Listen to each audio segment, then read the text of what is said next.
Today we are going to talk about shooting outdoors and getting better outdoor shots. And I know the first thing you're thinking, I'm indoors right now. Well, of course, it's the British summer, so there's loads of rain and loads of wind and cloud and all that stuff. I've already filmed this outside. The audio is unusable, so we're doing it indoors. It's Tutorial Tuesday. Welcome back to Tutorial Tuesday, where each and every Tuesday we bring you a brand new, fresh photography tutorial. I went a bit high with the fresh there, but it is a fresh photography tutorial. This week we're talking about outdoor photography and how you can get better outdoor shots. Of course, all of us do, right? Love shooting outdoors. It's such a great subject. There's a million things to shoot all the time, but there are ways of getting better shots, and that's what we're going to talk about. So let's cut the waffle, because I do love a waffle. And let's dive into tip number one. Tip number one, probably the most kind of generic tip, but we have to talk about it. Shoot at the right time. We're not going to go into loads of detail because you've probably heard me talk about it a few times, let alone all the other people talk about it. But sunrise and sunset, they're going to give you the golden tones, that soft, beautiful light.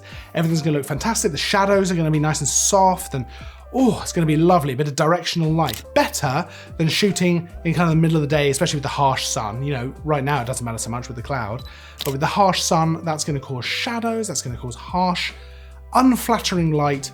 It just doesn't look so good. So shooting at the right time, picking the right time of day to go and take your photo is going to dramatically improve your photos. It's just a fact of life. It's just going to be a lot better. Now, of course, I know you're thinking, I can't always go out at sunset. I'm not getting up for sunrise. It's like 4:30 a.m. or something. So what do? Well, there are ways you can get around this. And that leads us into tip number two, which is to shoot in the shade and not in the harsh sun. So if you do need to go out in the day, or that's the only time you can go out and take photos, or you just want to go out in the day because it's a beautiful day and you want to be outside, no worries.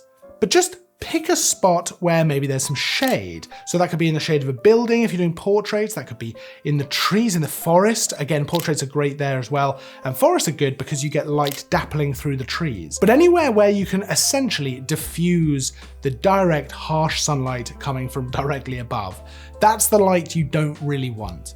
So anywhere you can diffuse that in the shade, getting behind things, or in the forest is going to be fantastic. Anything like that is going to really, really help. There's lots of creative ways to get around kind of that direct, harsh sunlight shooting down. But if you really do want to shoot in that light, you can always try black and white as well, because that can really lean into this really heavy contrast, harsh shadow kind of look, and actually can look really good. So if you are really out of options, you can shoot in that harsh sunlight and just try black and white. It might just save it. It might just help out enough. And that leads us on to tip number three, which is a big one. This is a big one for all kinds of photography. And that's find a subject / focal point. So you need to find something in the photo which is essentially the subject. It's the focal point of the image. And that basically means a place where the viewer's eye can rest when they're viewing the photo. So if this is landscape, maybe it could be something like a lighthouse across a scene. It could be cliffs, it could be rocks, it could be anything, but there needs to be a focal point, a subject within the scene. Even if it's a huge vista, there just needs to be one area, even if it's a sunset, where the viewer's eye naturally rests. It's kind of the home spot of the whole photo. Now, obviously, if you're doing portraits outside, you've obviously got a subject there. If you're taking a photo of something in particular, you'll have a natural subject. But just keep this in mind when you're doing kind of wider landscapes or cityscapes or architectural stuff. You just want some kind of spot somewhere in the photo to call home. Now, tip number four, again, it's a pretty quick one. It's a pretty obvious one, but generally, if you're shooting outdoors, especially with all the different lighting conditions that you can't control, I'd generally say shoot in RAW, because that way you can adjust things when you get back. White balance, I shoot an auto white balance way too much. I shoot an auto white balance all the time pretty much, and then I just adjust it in post, which is not ideal, but for the most part it works very well. But if you shoot in RAW, you can adjust that after the fact. Same with exposure. To a degree, you can pull back some of the shadow detail, you can bring the sky down a little bit. You still want to be looking to expose things in such a way that it's going to work later. So for example, if you have a very contrasty scene, very dark foreground, bright sky, expose for the highlights, because then you can retain that information. And if you shoot in RAW, you can usually bring the shadow information back as well, whereas the highlights will blow out faster than the shadows will. So that's a useful thing to do. Shooting RAW just gives you so many options and gives you the best quality end result as well. And tip number 5, and this isn't the most exciting tip, but it's bring the right equipment. Because I've done this so many times where I've headed out, I just take my camera, my lens, my 24-70 as well, which is generally always on my camera. And I wish I'd brought one of the lenses that are sitting at home, you know, a longer lens, a wider lens, a tripod so I can do some long exposure, because suddenly I realized this would be perfect for long exposure. You know, and it's just so easy to bring the right equipment. Just check that before you go.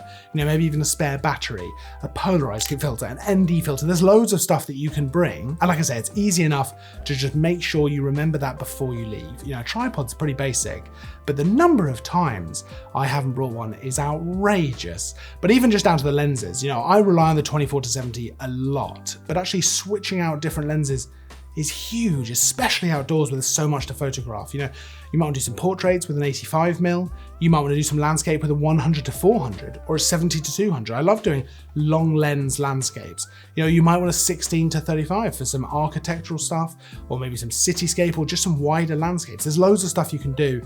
So just make sure you've got the stuff with you when you head out the door, because, you know, I guess you can go back and get it, but that is not ideal. And that tip is generally from actual personal experience as well, just forgetting to bring a tripod, a different lens, you know, whatever it might be. You can always, you know, if you don't need it when you get there, no worries, you know, as long as it's not ridiculously heavy, maybe something like an 800mm lens, maybe leave that at home unless you definitely know you're going to want to use it. But otherwise, you know, a slightly wider lens and maybe a slightly longer lens wouldn't be the worst thing in the world to bring just in case. Now there's a full list of all the kit used for all these photos and all this stuff, including this video, down in the description. Of course, if you enjoyed the video, don't forget to like and subscribe as well, because that would help me out massively.